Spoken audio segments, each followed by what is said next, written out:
وسلم کے لیے جھوپڑی بنائی تھی، اور اسی جھوپڑی میں جب تیار ہو گئی تو صحابہ نے آپس میں مشورہ کیا کہ آخر پیغمبر اسلام صلی اللہ علیہ وسلم کی حفاظت کے لیے پہرا کون دے گا؟ تو کسی نے کہا مولا علی، کسی نے کہا سید الشہداء، کسی نے کہا عمر بن خطاب۔ تو حضرت علی فرماتے ہیں نہیں، ہم میں اگر کوئی سب سے زیادہ بہادر ہے تو ابو بکر صدیق ہے۔ ابو بکر صدیق، ارے ذرا پیار سے بول دو سبحان اللہ۔ یہ داماد پیغمبر کہہ رہے ہیں، میں نہیں کہہ رہا ہوں، داماد پیغمبر کہہ رہے ہیں۔ شیر خدا حضرت علی کرم اللہ وجہ کریم فرماتے ہیں مجھ میں اگر سب سے زیادہ کوئی زیادہ طاقتور ہے، بہادر ہے تو ابو بکر صدیق ہیں۔ ابو بکر صدیق کا پہرا دے رہے ہیں۔ اللہ کے حبیب صلی اللہ علیہ وسلم جب دونوں طرف کا، ایک طرف آپ جانتے 313 نہتے ہیں صحابہ کرام میں، جو ہے ایک صحابی رسول ہیں جسے دنیا حضرت عبیدہ ابن جراح رضی اللہ تعالیٰ عنہ کے نام سے جانتے۔ لباس نہیں تھا ان کے پاس، غربت کا عالم، صرف ایک تہبت، ننگی پیٹھ رہا کرتے، ان کے ہاتھ میں صرف ایک نیزہ تھا اور کچھ بھی نہیں تھا۔ بہت سارے صحابہ نہتے تھے، پیغمبر اسلام کی بارگاہ میں حاضر ہوئی، میرے پیارے آقا، دشمن کا لشکر 1000 کا لشکر، ہم یہ 313 ہیں، وہ بھی نہتے ہیں، اور ان 313 کے بیچ میں مشکل سے 4-5 شمشیر ہیں۔ اے میرے آقا، ہم ان دشمنوں سے مقابلہ کیسے کریں گے؟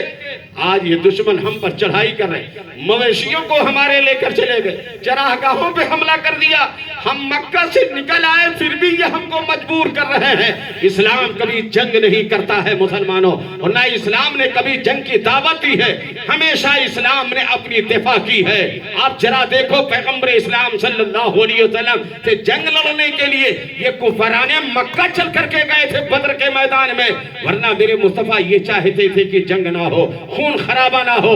نبی کونین صلی اللہ علیہ وسلم کے صحابہ نے جب کہا تو میرے آقا نے فرمایا کام کرو، کھجور کی ٹہنی توڑ لاؤ، کھجور کی ٹہنی توڑ، لکڑی، ذرا سوچیں آپ، لکڑی اللہ کے حبیب صلی اللہ علیہ وسلم کے دست نبوت میں وہ ٹہنی دی گئی۔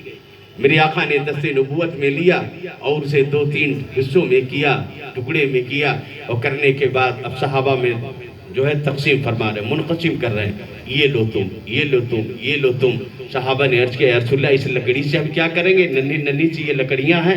میرے آقا فرماتے ہیں آج یہ لکڑی تلوار کا کام کرے، سبحان اللہ۔ آج یہ لکڑی تلوار کا کام، وہ ہے جنگ بدر کا میدان، اسلام کی پہلی 313 صحابہ اللہ کے حبیب صلی اللہ علیہ وسلم کے سر نبوت پر چادر رحمت ہے، چادر تطہیر ہے۔ میرے مصطفیٰ دعا فرما، دعا فرما، اس قدر مستغرق ہوئے میرے مصطفیٰ، دعا میں مح ہو گئے پر رب کی بارگاہ میں۔ اے میرے مولا تو قادر مطلق، یہ روح ارض پر 313 صحابہ تیرے بندوں کو جو تیری وحدانیت کا اعلان کر رہے ہیں، میرے مولا اگر آج یہ شہید ہو گئے تو روح ارض پر تیرا نام لینے والا کوئی نہیں ہوگا۔ مولا تو ان کی حفاظت فرما دے۔ میرے مصطفیٰ اسی عریش میں رو رہے ہیں۔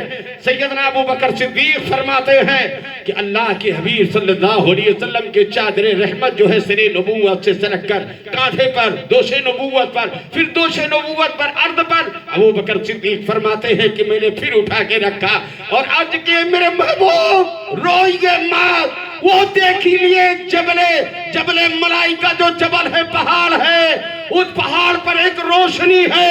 رب کائنات نے رب کی بارگاہ میں دعا کہ میرے پروردگار یہ تیرا فضل ہے کہ آسمان سے ان بندوں کی مدد کے لیے ملائکہ کو بھیج دیا۔ کہہ دو سبحان اللہ۔ مسلمانوں پر بات ہے، وہ جبل ملائکہ بھی اس گنہگار نے اپنی آنکھوں سے دیکھا، جس پہاڑ پر آسمان سے فرشتے نازل ہوئے تھے، ان 313 کی مدد کے لیے۔ کہہ دو سبحان اللہ۔ مسلمانوں بہت ساری جگہیں ہیں، وقت نہیں ہے کہ ہم آپ سے 1-2 منٹ اور مسلمان